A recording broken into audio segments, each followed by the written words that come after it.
خطیب معلم، اخلاق و عرفان، ماہر علم رجال و عرفان مفسر، نہج البلاغہ اور صحیفہ سجادیہ آیت اللہ سید عبداللہ فاطمی نیا رحمۃ اللہ علیہ سے پوچھا گیا، ہمارے گھروں میں اختلاف، لڑائی، بد اخلاقی، غصہ اور ایک دوسرے کا دل توڑنا وغیرہ کیوں ہوتا ہے؟ اس کی وجوہات کیا ہیں؟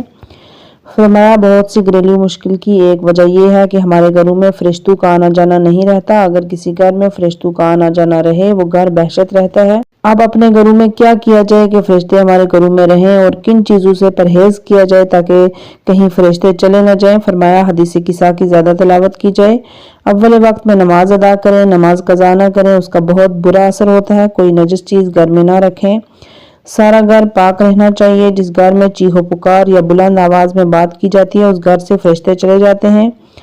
گھر میں برے الفاظ استعمال نہ کریں، گالیاں، جھوٹ، غیبت اور توہین وغیرہ سے پرہیز کیا جائے۔ کوشش کریں کہ گھر میں اپنی آنکھوں، کانوں اور پیٹ کو حرام سے بچایا جائے۔ جب گھر میں داخل ہوں تو سلام کریں، چاہے گھر میں کوئی موجود ہو یا نہ ہو۔